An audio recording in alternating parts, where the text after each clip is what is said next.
Lei, apa kabar? Budiho, Ibu selamat Sinai, pagi, Pagi, Budiho. pagi Kak semuanya. Inang Duma, Bu Pagi, Biho, Bu Bunai, Aceh. pagi, pagi, Salembang, selamat pagi ya pagi. Bunda, pagi ya Bunda, pagi. Shalom. Iya, shalom, selamat pagi, salam sukacita untuk Ibu. Shalom, selamat pagi Bapak Ibu semua, Abuni. Iya, Ibu Sinai, lalu juga Ibu Nancy, Pak Jusman, juga Ibu Biho, Pak Yani, lalu kemudian juga Bu Diana, Pak Musa Lembang. Pak Musa Lembang kok agak miring ya? Saya lihatnya agak begini kayaknya Iya, posisinya. posisinya. Iya, posisinya ya, tapi nggak apa-apa. Yang penting hatinya lurus dan pandangannya lurus ya. Walaupun ini kelihatan monitornya agak sedikit miring dia, tapi nggak apa-apa. Bu Leli Kristiani, Oma Leli ya, juga Bu Mimi, Bu Natali, Bu Yani ya, puji Tuhan, haleluya. Pak Yosep juga shalom. Wah, anak-anak juga ikut ya, puji Tuhan, luar biasa. Iya, hari ini adalah hari buruh, jadi kita mengucapkan selamat hari buruh. Selamat Hari Buruh.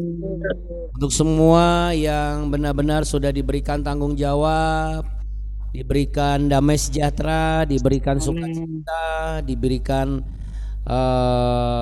kesempatan untuk bisa bekerja ya, dan juga walaupun mungkin ada banyak hal, masih ada beberapa hal yang belum terpenuhi, yang tersampaikan, tapi biarlah kita juga berdoa hari ini semua yang disampaikan oleh saudara-saudari kita setanah air dan juga mungkin bahkan seluruh dunia ini bisa memberikan satu perubahan yang nyata ya. Amin. Ya memang terjadi sedang terjadi banyak sekali riak-riak yang ada di berlapisan masyarakat ya, yang orang bilang krisis, tapi kita sudah nggak heran karena dari sejak awal tahun 2026 berjalan, Tuhan sudah kasih di Ibrani pasal 12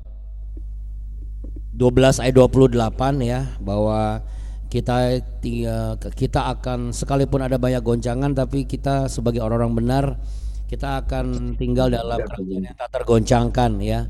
Karena apa? Karena janjinya di Mazmur 121 ayat 1 sampai 8. Tuhanlah penjagaku, bukan uang penjagaku, bukan harta benda penjagaku, tetapi Tuhanlah penjagaku.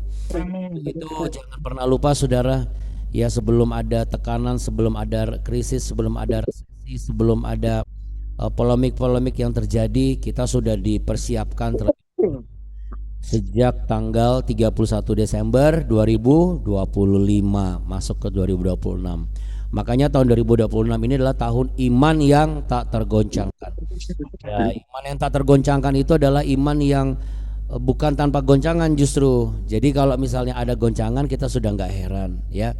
Kita udah nggak heran. Untuk itu saudara dan anak-anak yang terkasih, wah Kerasjen pada ikut semua ya, puji Tuhan. Saya tepuk tangan deh buat Kerasjen. Oke, dan juga kita kasih salam juga untuk semua sahabat-sahabat BW yang ada di YouTube. Wah, shalom. Haleluya, puji Tuhan. Tetap setia yang di YouTube ya. Dan semakin setia, terus setia. Oke. Baik, mari kita satu di dalam doa. Kita mau berdoa ya untuk kebesaran namanya. Mari kita berdoa. Tuhan Allah Bapa kami yang kami sembah, di dalam nama Yesus Kristus, terpujilah Engkau atas segala apa yang telah Engkau kerjakan dalam kehidupan ini. Biarlah kami semua pada pagi hari ini bersama-sama dalam satu keluarga, kerukunan yang terjalin, baik BW maupun OIC, sebagai saudara-saudari seiman yang ada di YouTube, semuanya yang ikut doa pagi hari ini, kami bawa seluruhnya ke dalam tangan kuasa pemeliharaan-Mu. Kami letakkan, kami serahkan itu, kami throw all di bawah kaki salib-Mu, karena kami yakin dan percaya disitulah ada pemeliharaan dan juga ada penjagaan daripada Engkau. Bapa kami yang di surga, dikuduskanlah nama-Mu, datanglah kerajaan-Mu, dan jadilah kehendak-Mu di bumi seperti di surga. Berikanlah kami pada hari ini makanan kami yang secukupnya, dan ampunilah kami akan kesalahan kami seperti kami juga mengampuni orang yang bersalah kepada kami. Dan janganlah membawa kami ke dalam pencobaan, tapi lepaskanlah kami daripada yang jahat. Karena Engkaulah yang punya kerajaan dan kuasa dan kemuliaan kekal sampai selama-lamanya. Mari kita semua yang memuji Tuhan, sama-sama katakan amin. Yes, yes, yes ya. Sengaja memang tidak didengarin suaranya dulu karena supaya tidak tabrakan. Ya, sekali lagi bagi yang mungkin baru saja bergabung, ini adalah komunitas doa pagi BW ya, Be Worshipers, di mana setiap orang berhak dan bisa boleh ikut untuk sama-sama ya, sama-sama mengikuti setiap pagi. Kalau di Zoom dan di YouTube sama-sama pagi ya. Dan kalau ikut BW memang paling enak itu adalah sambil pakai kitab suci.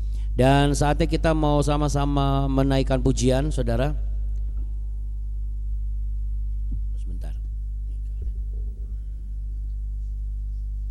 Dan ini Abuna senang banget ya. Berarti firman Tuhan yang disampaikan disimak, bahwa walaupun libur tetapi bukan berarti kita juga ikut-ikutan libur gitu ya.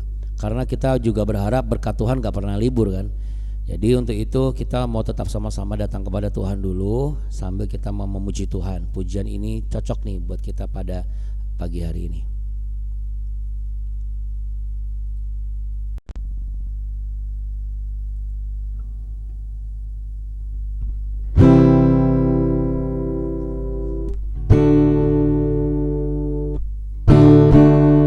Siap kalian? 1, 2, 3, 4.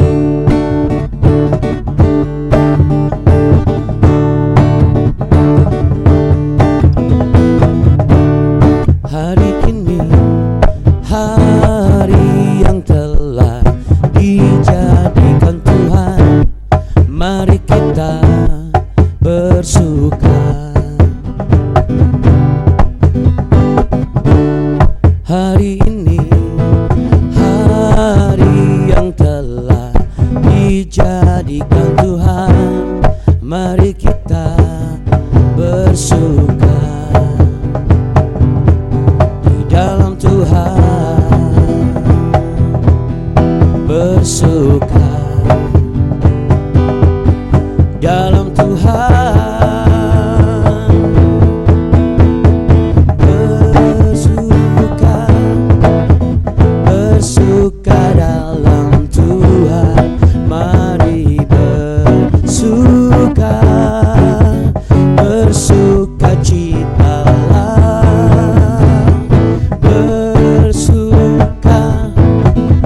Bersuka dalam Tuhan, sekarang bersuka, bersuka citalah. Hari ini hari yang telah dijadikan Tuhan, mari kita bersuka.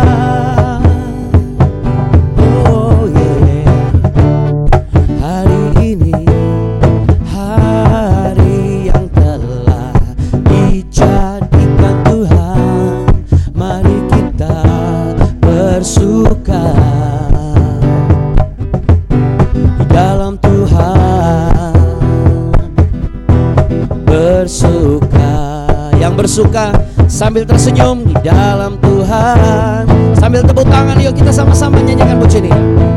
Bersuka, bersuka dalam Tuhan, mari bersuka, bersuka citalah, bersuka, bersuka dalam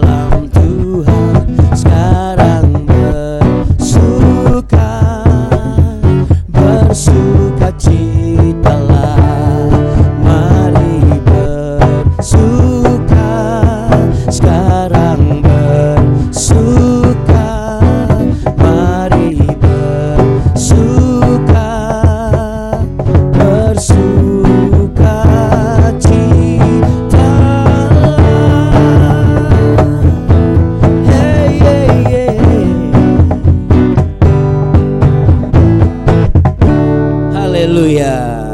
Tuhan.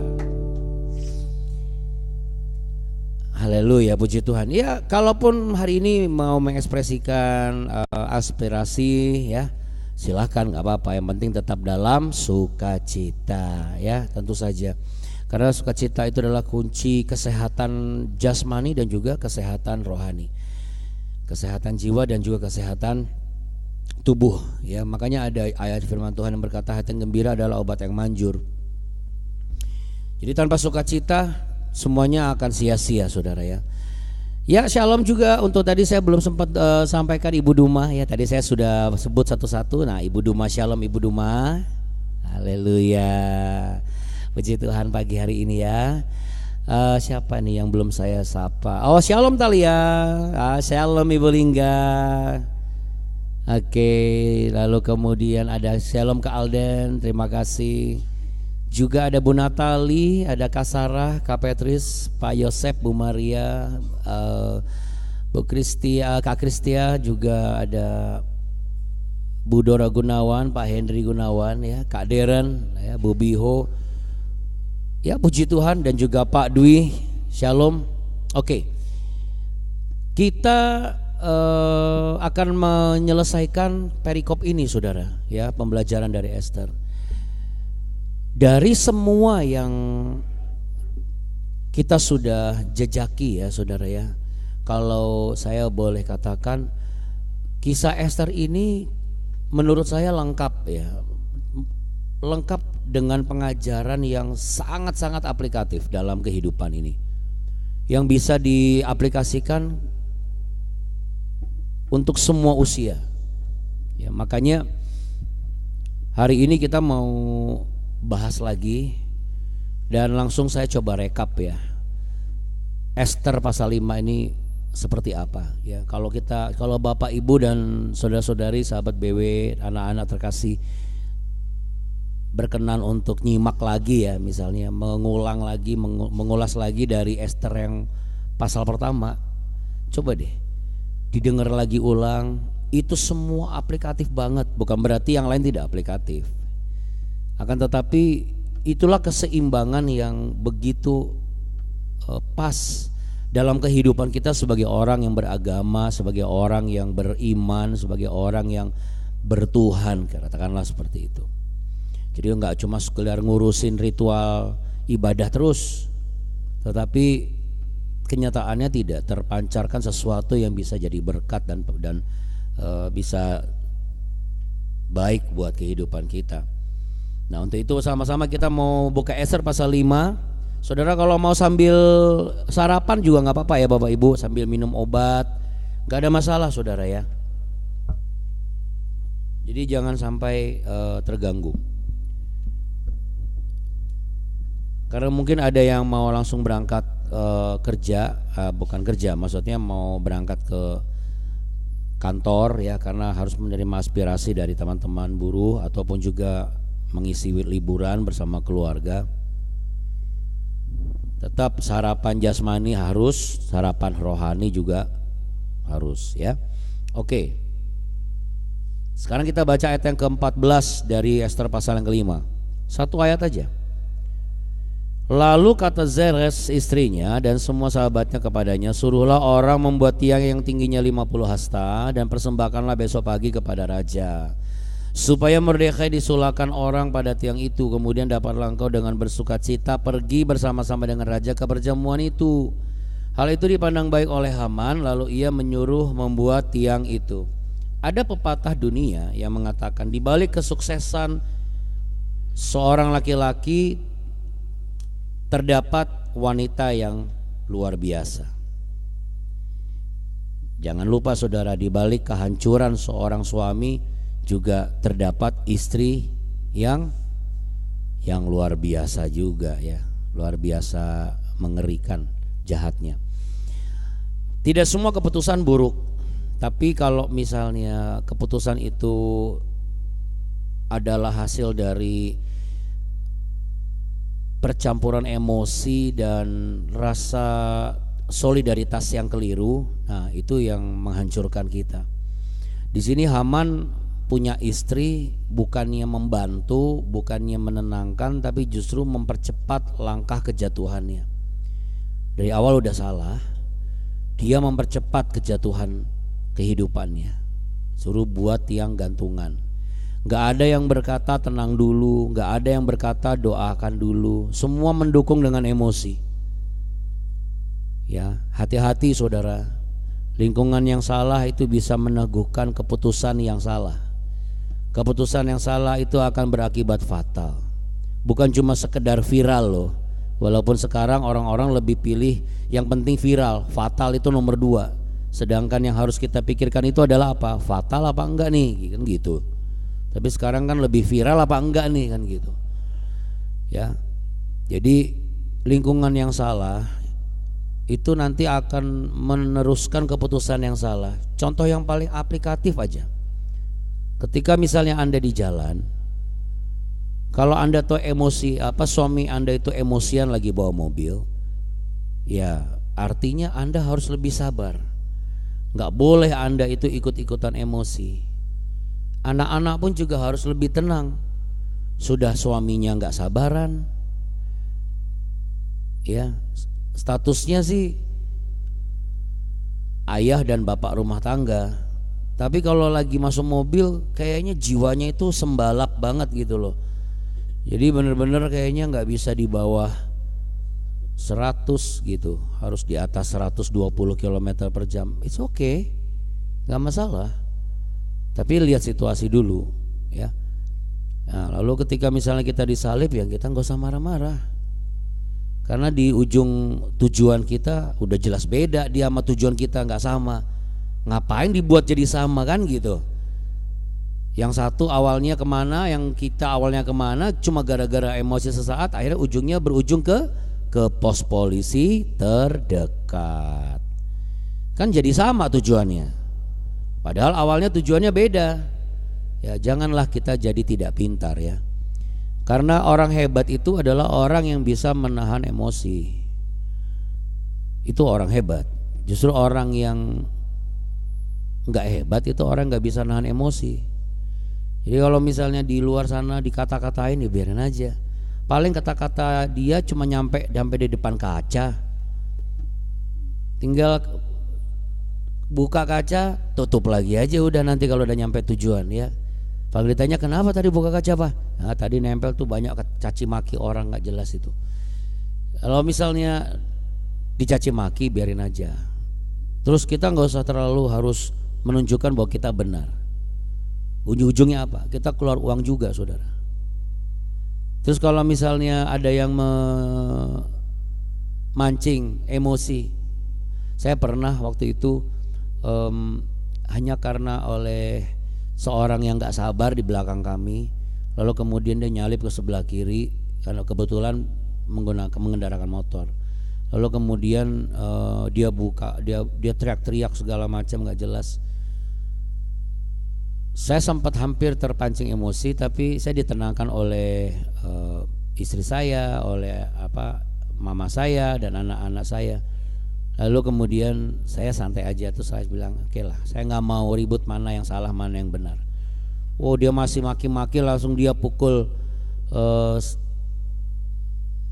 spion mobil kami ya, yang waktu itu baru aja dikirim dari Sorong, mobil dengan berlapis baja waktu itu. Karena apa? Karena spionnya itu nggak apa-apa ya. Saya yakin tangannya sakit orang itu ya, karena habis mukul gitu langsung dia kabur ya gitu.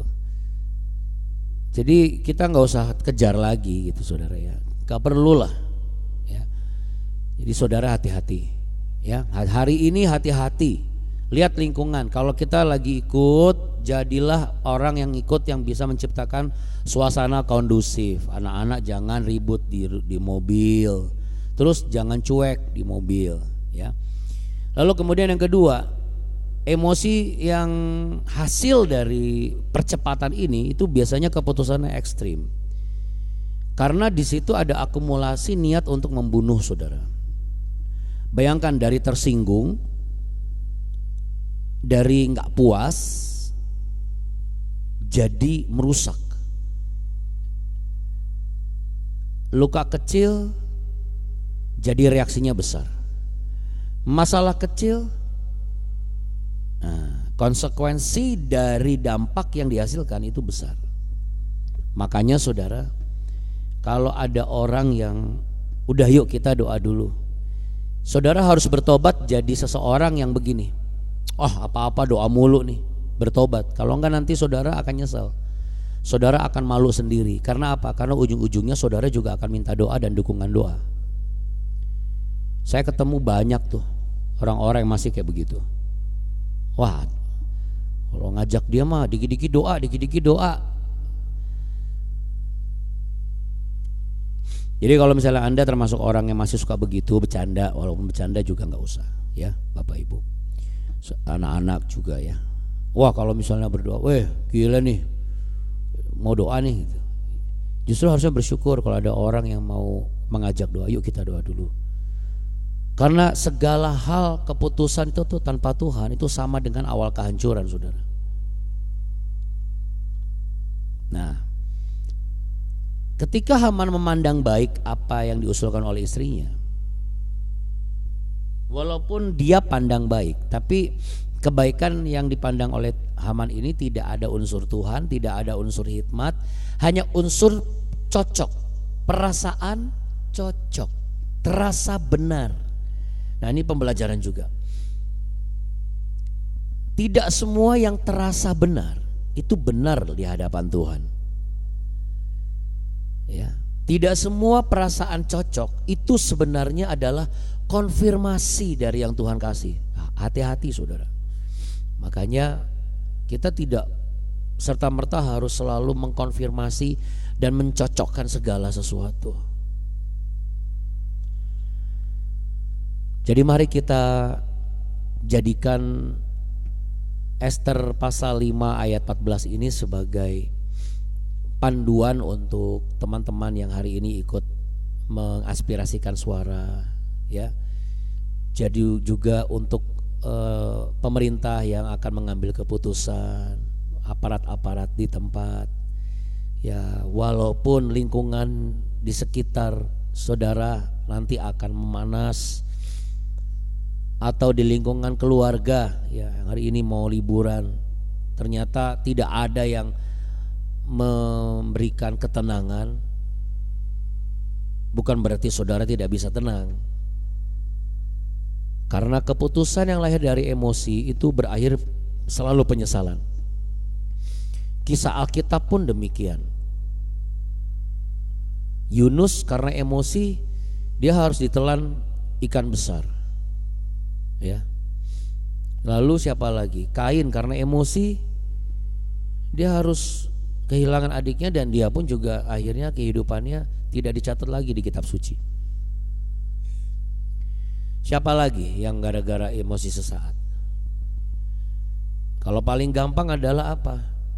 Ya paling gampang adalah ketika saya kemarin lihat salah satu konten. Awalnya marah-marah, lalu kemudian gak sengaja saya lihat gitu dari berita info terkini. Lalu kemudian dia lempar batu ke mobil ini. Ujung-ujungnya apa? Dia minta maaf, nyembah-nyembah ke yang punya mobil.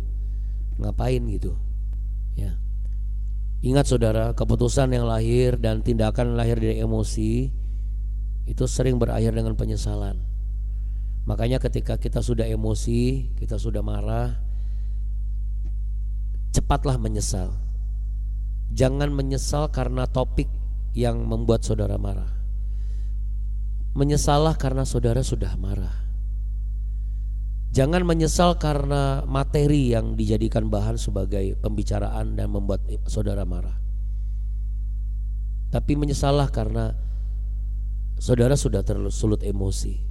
Dan akhirnya apa? Orang yang bikin masalah sama yang gak bikin masalah sama-sama menyesal kan. Nah akhirnya minta maaf kan. Ya gak ada masalah kalau gitu. Enak. Emang apa yang akan terjadi kalau saya hari ini saya tidak akan ikuti apa yang firman Tuhan ingatkan, karena saya orangnya modelnya kayak begini Abuna. Ya itu ibaratnya begini Bapak Ibu. Kalau saudara masih tetap nekat nggak mau dengar firman Tuhan hari ini, itu sama seperti kita lagi kirim pesan teks di WA dengan kata-kata yang waduh, yang tidak pantas dan gambar yang penuh dengan emotikon emosi, terus terkirim dan sudah terbuka dan terbaca, kan nggak bisa ditarik lagi, iya toh, nggak bisa ditarik lagi. Sekalipun kita bilang minta maaf, sudah ada bukti konkret yang bisa diusut di aparat, sudah ada ancaman yang bisa diusut dijadikan bahan masuk ke pengadilan.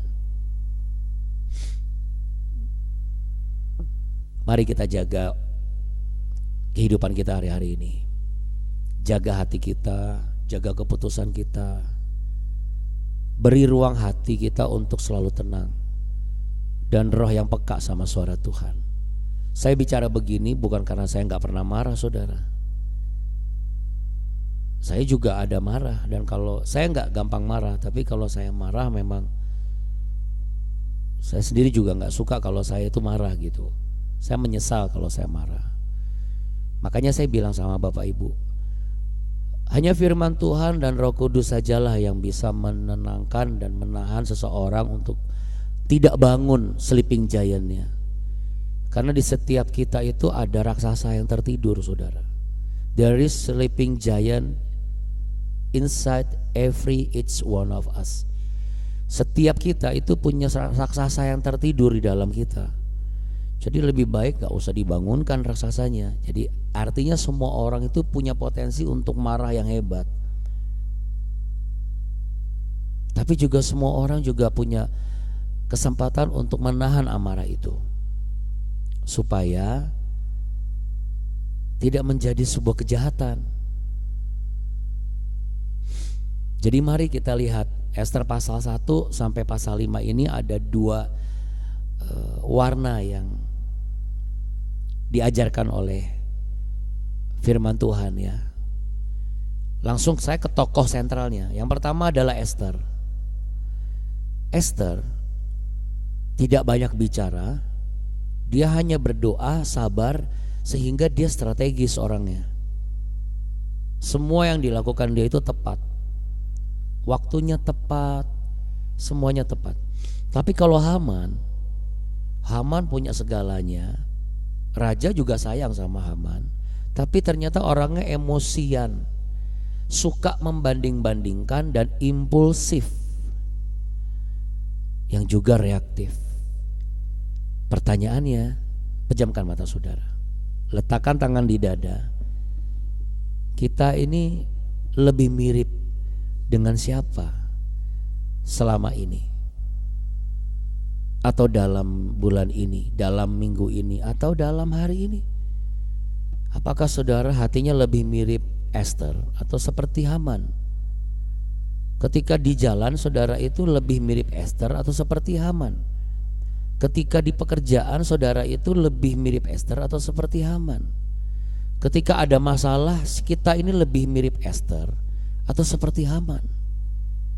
Hari ini saya mau katakan, mumpung Tuhan masih kasih akal sehat, mari kita minta ampun sama Tuhan. Saya mau mengajak kita sama-sama untuk mau mengubah sikap hati kita supaya jangan lagi seperti Haman yang mudah sekali tersulut dan mudah sekali terbakar, dan akhirnya kejahatan yang keluar dari mulut kita, kejahatan yang keluar dari tindak laku kita, kejahatan yang keluar dari pikiran kita, sampai itu dibuahi dan akhirnya menjadi sengat yang mematikan. Bukan hanya mematikan korban, orang yang kita perkatakan dan kita siksa, tapi juga mematikan potensi diri kita. Dunia ini jahat, saudara. Tuhan itu baik. Mari kita mulai biasakan dan budayakan tetap tenang, berdoa, berserah kepada Tuhan, tidak lagi tersulut emosi, sabar, tidak lagi membanding-bandingkan, tidak menjadi pembawa pengaruh yang buruk, tidak mudah terpengaruh oleh hasutan yang jahat, tidak lagi menjadi orang reaktif, tetapi orang yang sungguh-sungguh responsif akan pertolongan Tuhan. Dan saudara yang berdoa dengan saya tadi, saya perkatakan, saudara akan mengalami perubahan. Saya perkatakan kuasa Tuhan akan sanggup mengubah karakter saudara. Saya perkatakan kuasa Tuhan akan sanggup mengubah tingkah laku saudara dan perkataan saudara. Dan ketika itu terjadi, maka pintu berkat di sorga yang selama ini tertutup langsung terbuka. Sehingga kelimpahan saudara terima, pemulihan saudara alami, dan kesembuhan itu saudara bisa rasakan. Dan mulut saudara akan penuh dengan kisah kebaikan-kebaikan Tuhan. Hamba bawa semua yang sudah berdoa saat ini, termasuk juga bagi yang sudah mengirimkan pokok doa, yaitu Ibu Yani beserta teman-teman SMA-nya yang akan menuju dalam perjalanan Bandung lalu kemudian ke Tegal. Tuhan Yesus, kemanapun Ibu Yani dan rombongannya ini pergi, Tuhan jaga dan pelihara. Anak-anak kami yaitu Kak Aldan dan teman-teman yang hari ini akan melaksanakan tugas praktek TIK ya Tuhan. Tuhan berkati supaya hasilnya juga baik. Dan juga mungkin anak-anak yang walaupun libur tapi masih ada tugas, Tuhan sertai. Hamba berdoa bagi setiap aparat keamanan yang bertugas menjaga, Tuhan juga jaga dan pelihara. Tuhan juga sayangi rekan-rekan saudara-saudari buruh yang menyampaikan aspirasi. Kami rindu ada kedamaian di negeri ini.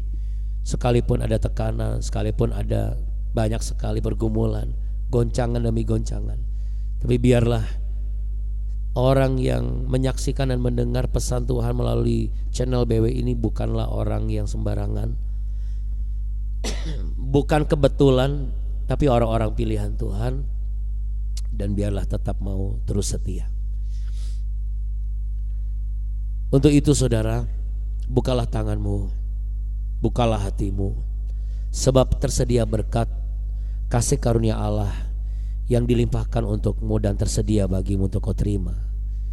Dan dengan perkenanan Tuhan, terimalah kuasa daripada Roh Kudus dan berkat-berkat yang tak berkesudahan.